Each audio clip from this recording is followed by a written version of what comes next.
Greetings, salutations, respect, and love. I am Scott, and you, my dear friends, have wandered into the Prog Corner, where today I am unveiling the top 25 progressive rock albums of the calendar year 2022, and it was a bumper crop of greatness. And if you're one of those people that said prog rock died in 1979, and there's been no good music coming from the genre since then, well, take a gander at these 25, and I guarantee you'll have a different opinion. 2022, we lost some greats. Alan White left us. Vangelis left us.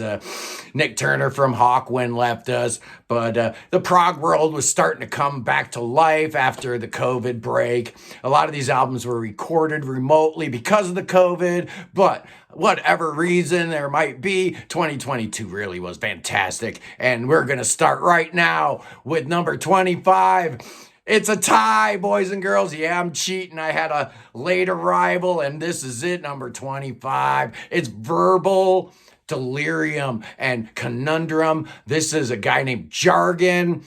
He's from Greece. He's a singer, and last year he provided lead vocals for the new Drifting Sun album. The year before that, he did his debut solo album, The Fading Thought. Really, really great. Just a great band. If I had a little bit more time with this album, it no doubt would be much, much higher. The album I had in number 25, that's going to have to share with Verbal Delirium, is Devin Townsend and his new album, Lightwork. Whether he's recording as Devin Townsend or the Devin Townsend Project or the Devin Townsend Band, you can always be sure that this guy's going to deliver the goods. This is actually a proper follow-up to 2020's Empath. He dropped a couple albums in 2021, which were kind of low-stakes affairs. This one, Lightwork, is definitely focused on songwriting. If you like Devin Townsend, there's no reason why you won't like this. He didn't go all abacab on us or anything, people. At number 24... the greatest prog band in Los Angeles, it's Lobate Scarp, and a lot of you guys fell in love with this band this year, and I was right there with you. The album's called You Have It All. There's so many guest musicians on here, it's really exciting. You have Billy Sherwood and John Davison from Yes. You've got Jimmy Keegan and Ryo Okumoto from Spock's Beard. You got Eric Moore from Suicidal Tendencies. I mean, what else do you want? Fantastic record. Look for big things from Lobate Scarp in the future. At number 23, we're going to Norway and Motor Psycho's 1 millionth album entitled Ancient Astronauts. This is definitely a return to form after last year's Kingdom of Oblivion, which did not make my list, whereas the three albums in the Gulbog trilogy, all three did. The Tower, the Crucible, and the All Is One are fantastic. But this new album is really good. It's a short 45-minute thing. You've got basically 4 songs, a really short one that doesn't matter, and then you've got the rocker, The Ladder. You've got this weird piece called Mona Lisa Israel that I love, and then the epic Chariots of the Sun. Yeah, Motor Psycho, you're back. Thank you. At number 22, another late one that I didn't know if it was going to make my list or not. I was going to do a review of this album, and I just got lazy and tired, and I didn't do it. It's Arena and their 10th album, The Theory of Molecular Inheritance. This is a band led by Clive Nolan from Pendragon and Mick Pointer from Marillion. They were joined after a couple albums by John Mitchell of Frost, and they were able to rip off some of their better records, The Visitor in 98, Immortal in 2000, and Contagion in 2003. But they've gone through singers like, I don't know, this is their 5th singer. They finally got it right. They employed the great Damian Wilson for this album. He is the perfect fit after a couple of down records. Arena's back with a really, really solid one at number 21. It's Big, Big Train. Yeah, we lost David Longdon last year, and this will go down as his final album with Big Big Train, sadly. But Greg Sponton, Nick DiVirgilio, Ricard Solblum, the rest of the people in the band decided to soldier on. They already have a replacement named Alberto Bravin from PFM. The future definitely looks bright for Big Big Train, but welcome to the planet. What a great way to go out. What a great swan song for the great David Longdon at number 20. Another one that came to me super late, it's Elder and Innate Passage. This is an amazing record. These guys are originally from Boston. They moved to Berlin a few years back, and their music is getting progressively more progressive. So yeah, I love what Elder is doing. 2020's Omens really pointed the way to great things, and here we are a couple years later. Innate Passage, just really great. At number 19, it's Carphagen and the Land of Green and Gold, the great Ukrainian songwriter and keyboardist. This was his last record recorded and released before Vladimir Putin started his war against Anthony Kalugin's homeland. It's a fantastic record. It's so bright and shiny and optimistic and hopeful and major key. It's everything you want from Carphagen. Just fantastic. He released a solo album called Rebirth later on in the year from his new home in exile in Poland. Yeah, God bless you, Anthony Kalugin. Stay strong, my friend. At number 18, we're going to Minneapolis, Minnesota, and Bubble Math and their third album, Turf Ascension.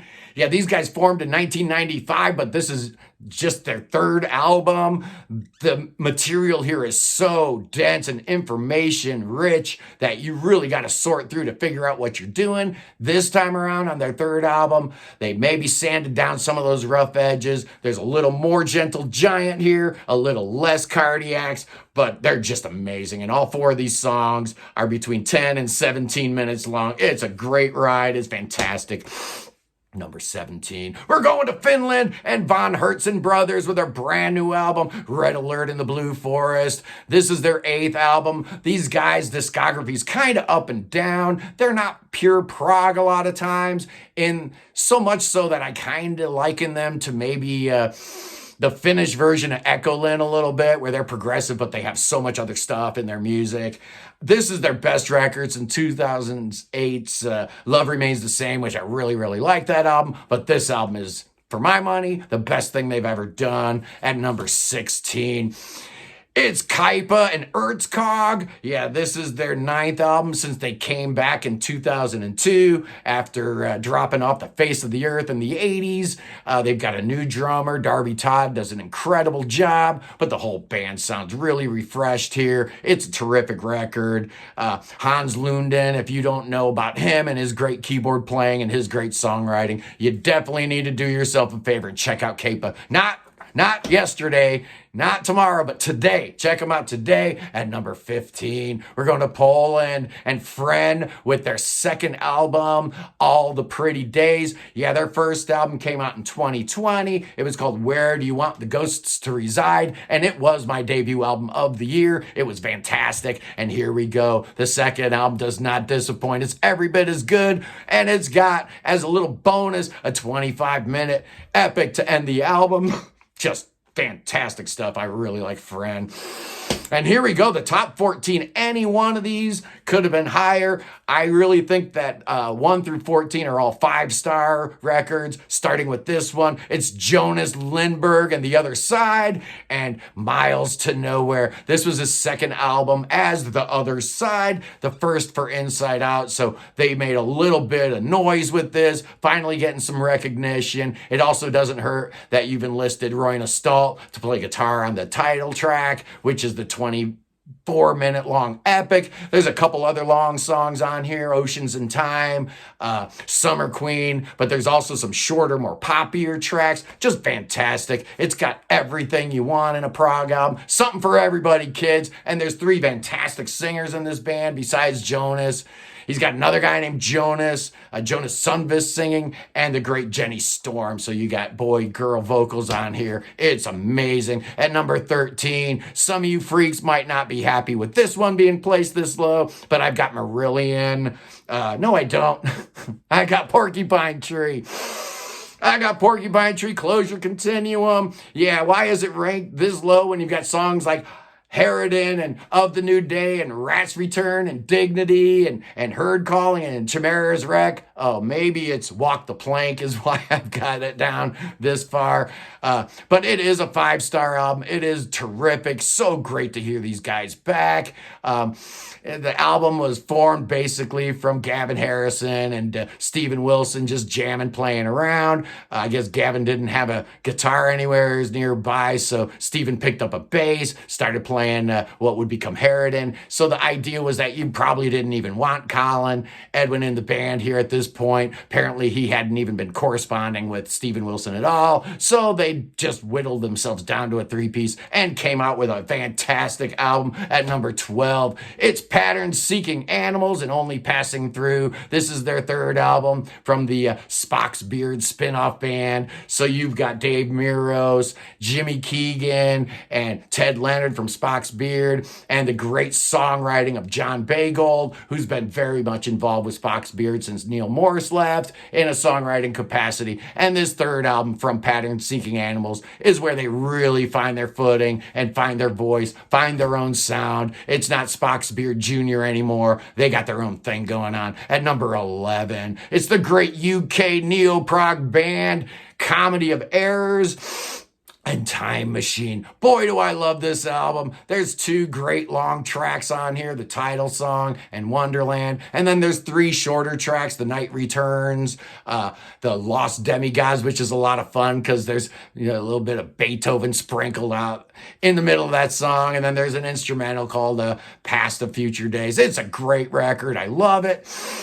Should it be higher? Maybe, but 2022 was just littered with greatness. At number 10, it's Black Midi and Hellfire. Yeah, they got promoted to the prog list this year. In the past, I'd always had them in my non-prog list, which is where I put the Deer Hunter, Black Country New Roads, King Gizzard. But Black Midi, to me, have crossed the threshold into pure prog, and that's why they're here. What an amazing band. Jordy Greep, Cameron Picton, and the great drumming of Morgan Simpson. Just incredible. I absolutely love this band. I love their first album, Schlingenheim. I love their second album, Cavalcade, and now this one, Hellfire, is the best of the 3.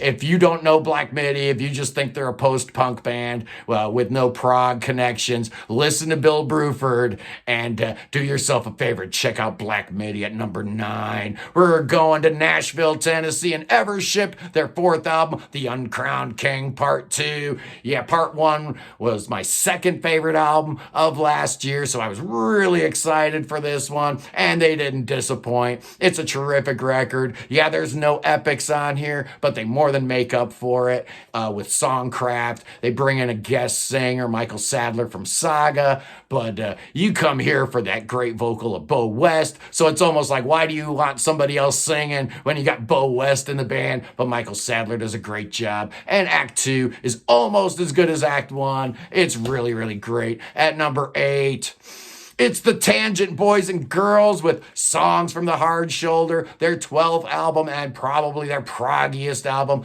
This album is comprised of 4 epics and 1 little R&B soul song. It's just amazing. You've got The Changes, you've got GPS Vultures, you've got The Lady Tied to the Lamp, and then you've got a cover of a UK's In the Dead of Night, and then you got that little soul song, which I could probably do without, but it's a fine song. Oh man, Andy Tillison, I love you, dude. You were just amazing. Well-deserved at number 8. And here we go, number 7. Yeah, it's Marillion.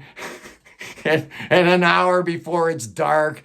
I got nothing negative to say about this album, but I am going to gripe about one thing. This album is basically 6 songs, but they actually ID it out as 18 tracks. So if you're trying to listen to this thing on a streaming service, it's really annoying. And for a band that's all about, harping on and on about capitalism and, how people don't care about other folks, you're not caring about your audience. It should have been 6 songs. I don't care that you can triple your streaming revenue by breaking it up into 18 tracks. No, don't do that, man. Don't do that again. You did that with Fear. You did that here. Give the people what they want. Long epics, my friend. What a great, great record, though. I mean, be hard on yourself. Reprogram the gene. Murder Machine, Crow in the Night, Sierra Leone Care. I love them all. Those are all great songs, man. So why is it at number 7? Well, I got the top 6 here, and any of these could have been my number 1 album, any of them. And at number 6, I've got Ryo Okumoto and the Myth of the Mostrophus. Oh man, this album had my Song of the Year with Chrysalis. This had one of my favorite epics of the year with that title track. So this is just a great record, and I mean the cast of characters that Ryo Okumoto put together on this thing. You've got every single member of Spock's Beard, past and present, except Neil Morse. You've got Steve Hackett. You've got Michael Sadler from Saga. You've got Michael Whiteman from I Am the Manic Whale, who helped write all this great material. You've got Mark Bonilla. You've got Mike Keanly. You've got Doug Wimbash from Living Color. Lyle Workman from Todd Rundgren's band. Jonathan Mover. You've got Mirko de Mayo from the Flower Kings. And the great Rich Mauser mixes it all. And it sounds so good. Ryo, you hit it out of the park with this one, man. At number 5, it's the Flower Kings and their 15th album, By Royal Decree. This was the first one that I've really, really loved since they came back in this new incantation with Mirko de Mayo and Zach Kamen's in the band. The great Thomas Bowden no longer in the band. And for the first couple records without him, I was feeling his absence big time. I ain't feeling it on this one, man. Oh, it is so good. These songs originated from little clips and, song fragments that Roy Nestalt found on his hard drive. So a lot of this is older material that he's reworked, and it works, man. It sounds like old Flower Kings. You've got Michael Stolt back in the band. You've got Hasse Brunison back in the band. It's just like 1996 all over again, man. It's awesome. At number 4, we're going to Italy. And the great Banco del Mutuo Soccorso and their brand new album, Orlando Le Forma dell'Amore. Oh, man. I love this album. When the great Francesco Di Giacomo died in 2014, we all thought that Banco was dead. And then fast forward a couple years later, they drop a really good album called Trans-Siberiana, but I was not expecting this. This is so much better than that. This is as good as anything they did in the 70s. It's a double album. It's the longest thing they've ever done. It's based on some obscure 16th century poem. I don't care. Whatever. Vittorio Nocenzi just bringing this band back to life. And a big reason why this totally works is the great vocals of Tony D'Alessio. Without him, this doesn't work. You know how this band is. It was always Francesco. He was the leader. So if you had a weak replacement singer, this whole thing comes crashing down, and Tony does an amazing job. At number 3, we're going to France and JPL with Sapiens Part 3 Actum. This follows Exordium Part 1, which came out in 2020, and Do Ex Machina in 2021. Part 3, Actum, just amazing. This is everything I wanted the final installment of this trilogy to be. It's epic. Side 2 is all one song, Memento Mori, my favorite epic of the year. But side 1's got the shorter tracks, and those are great too. What a great ending to a great story about leaving Earth because we destroyed the planet and finding a new home in the stars. The story's been told before, but, it's in French, so it sounds way, way better at number 2. It's Kaprekar's Constant and Murder Wall. Bill Jefferson, Al Nicholson, Nick Jefferson, Mike Westergaard, and Mark Walker are joined by the father-daughter duo of David Jackson and his daughter Dory. David Jackson, of course, provides all the sax and the flutes, and man, his sound is so instantly recognizable. His daughter sings, along with Bill Jefferson. There's boy-girl vocals in this. They're kind of folky. They kind of make you think a little bit of Big Big Train, but these melodies are amazing, and this album tells the story of all these different attempts to scale the north face of the Eiger. I guess north face in German translates into something that sounds a lot like murder wall, so there's a little play on words there with the murder wall, the Eiger. It's an amazing album. Every song on here is great. There's so many little tidbits of earworm stuff that just, oh man, what an album. This would have been the best album of the year were it not for some crazy dude in Australia. Yeah, my number one album goes to Ben Craven and Monsters from the Id. This is everything I've ever dreamed of, everything I've ever hoped for from a modern prog album. It's got a Roger Dean cover. It's got two epics, not one, but two, boys and girls. Side one is Die Before You Wake. Side two is Amnes Flowsy Tournament. They're both amazing. The first epic is so stubborn, man. Ben Craven keeps this thing in 7/8 time all the way through its 20-minute running time. How do you do that without getting bored and slipping in a measure of 4/4 or something along the way? And then the second track is even better. Amnes Flowsy Tournament, just incredibly powerful and moving. Yeah, this is like a love letter to the great classic prog of the 70s. I hear a lot of Yes, I hear a lot of Pink Floyd, and I hear just a lot of awesomeness. And that is why, Ben Craven, congratulations. You have the number one album of 2022. Tomorrow, if I get a chance, we're going to shoot an episode, and it's going to go over some of the ones that I missed. We're going to do a little recap of, the year in review, best song, best epic, all that. And I will also be naming my most valuable progger. And as I look in the rearview mirror, I realize that my very first video was my 2021 list. So we have been around for exactly 1 year. Hey, and it's been a great year. And I really appreciate you guys. I couldn't have done it without you. I will see you here tomorrow, or Tuesday or Wednesday, whenever I feel like it. You know how it goes. And we'll wrap up the year in review. But anyway, thank you for being here. I love you guys. God save the king. And Pippa.